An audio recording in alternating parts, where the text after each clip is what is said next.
How to add a link in Figma. So let's say I want this portion of this text to contain a link.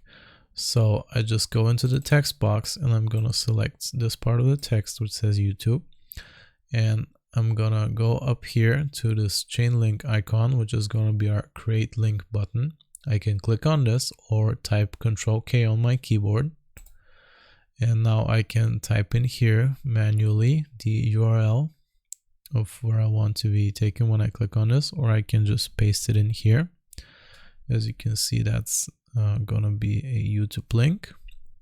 So once I type this in here, I can type anywhere on the screen outside of this box and it will finalize it. So when I click on this, it will take me to the link I specified.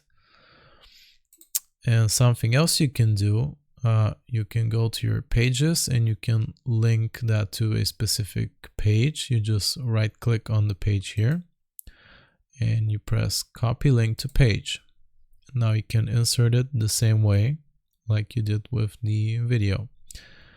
So that's how you add a link in Figma.